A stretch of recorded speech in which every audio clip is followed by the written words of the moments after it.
नमस्कार दोस्तों, मैं अंकुर उपाध्याय स्वागत करता हूं आप सभी का एक बार फिर से अपनी नई वीडियो में। दोस्तों, दो बड़ी खबरें जो इस समय आते हुए दिख रही हैं, एक एक करके आप सभी के साथ शेयर करूंगा। सबसे पहले बात करना चाहूंगा डेटा को लेकर। डेटा आता हुआ दिख रहा है कोर सेक्टर ग्रोथ का और काफी बढ़िया आता हुआ दिख रहा है। लगभग 5 महीने के उच्चतम स्तर पे पहुंची है ग्रोथ।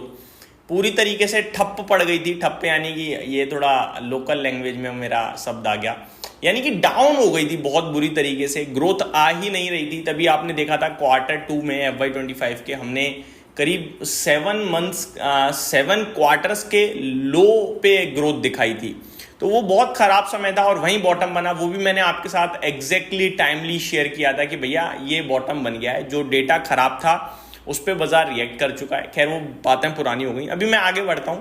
दोस्तों, अगर 5 महीने की बात करें तो ये ग्रोथ लौटी है, लेकिन अगर बात करूं बीते 4 सालों की तो ये अभी भी लोएस्ट पॉइंट पे है। यानी कि जो ग्रोथ मोमेंटम हमने पकड़ा था वो लूज हुआ और अब वापस से धीरे धीरे पकड़ने की कोशिश में, ऐसा आप कह सकते हैं। इसके पीछे इसमें जो लिखा हुआ है वो लिखा हुआ है इलेक्शंस का रीजन, कि भैया इलेक्शंस के समय सरकार का फोकस केवल इलेक्शन पे चला जाता है, तो ग्रोथ थोड़ी स्लो पड़ गई थी।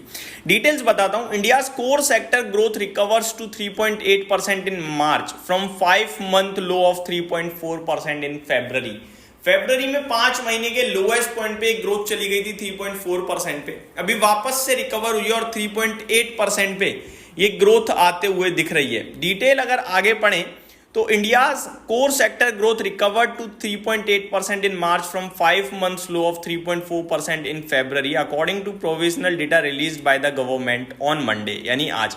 The 8 core industries which largely represent India's infrastructure sector and account for 40% weight in the index of industrial production ended FY25 at a 4-year low growth rate of 4.4% compared with 7.6% in the previous fiscal।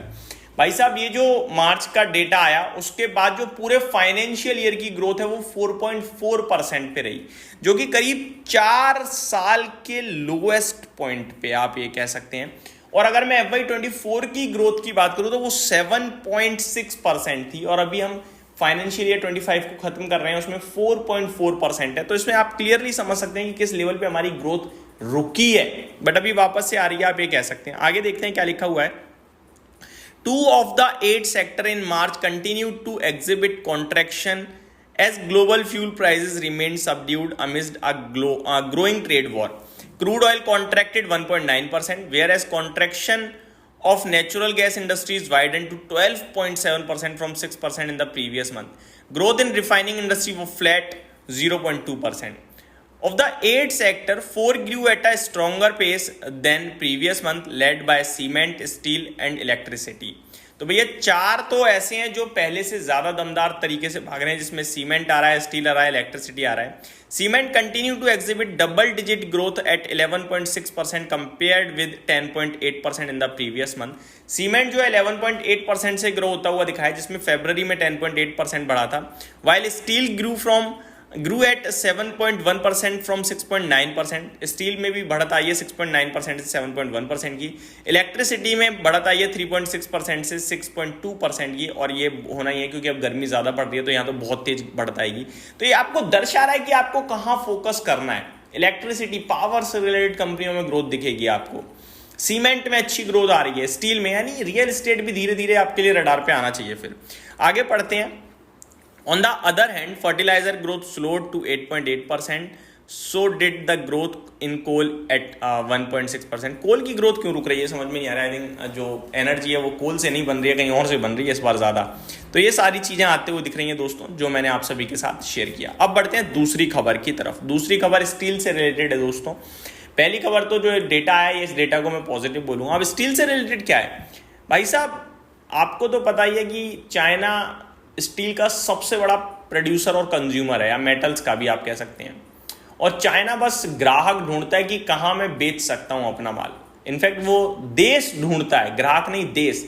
जिस देश में जिस माल, जिस price पे जो चाहिए China तैयार है बेचने को, बना देते हैं वो। उनके पास अलग लेवल की पावर है।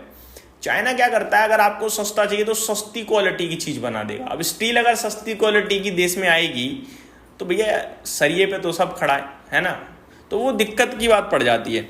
अब यहाँ पे खबर क्या आते हुए दिख रही है, मैं आपको बताना चाहूंगा कि भारत ने 12% का टेम्पररी टैरिफ स्टील पे लगाने की बात करी है, ताकि चाइना से जो इंपोर्ट हो रहा है चीप स्टील उसको रोका जाए, रोका या किया जाए मतलब थोड़ा सा कम किया जाए।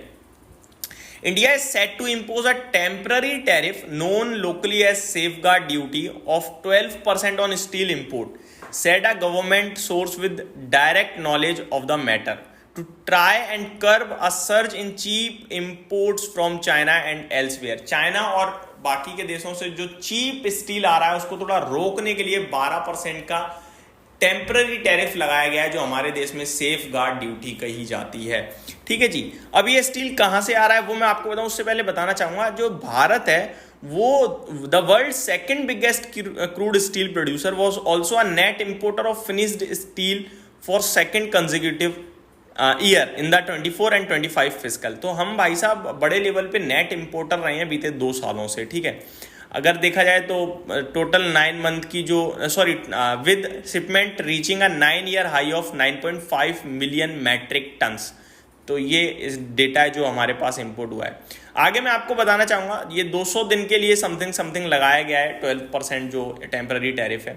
बात करें कहां से ये आ रहा है, तो दोस्तों इसमें नाम 3-4 जगह का है, like China, south Korea and Japan, यहां से बड़े लेवल पे आ रहा है। और इंटरेस्टिंग बात यह है कि import from China, south Korea and Japan accounted for 78% of India's overall finished steel import. तो ये 3 जगह से यानी चाइना, साउथ कोरिया और जापान से जो फिनिश्ड स्टील आ रहा है भारत में, ये टोटल भारत में जो आता है बाहर से उसका 78% है, यानी इन 3 जगह से ही ऑलमोस्ट सब आ रहा है, आप ये मान सकते हैं। तो इसको रोकने के लिए थोड़ा सा ये किया गया है। अब इससे पॉजिटिव इंपैक्ट आएगा भारत की स्टील कंपनियों के लिए, लाइक JSW स्टील है, टाटा स्टील है, सेल है, ये सारी कंपनियों के लिए, आर्सेलर मित्तल, निप्पॉन स्टील है, आई थिंक ये बाजार में लिस्टेड नहीं है, तो इससे इन्हें फायदा होता हुआ दिखेगा। तो ये कुछ बड़ी खबरें हैं जो मैंने आपके साथ शेयर करी। बाकी रिजल्ट्स की बात करें तो कुछ कंपनियों के नंबर्स भी आते हुए दिख रहे हैं जो मैं स्टॉक वाले चैनल पे आपके साथ शेयर करूंगा, लाइक महिंद्रा लॉजिस्टिक के नंबर आ गए हैं, हिमाद्री स्पेशलिटी के नंबर आ गए हैं, आलोक इंडस्ट्रीज के नंबर आते हुए दिख रहे हैं। यही समाप्त करता हूं इस वीडियो को। Thank you so much for watching this video. Have a great day guys.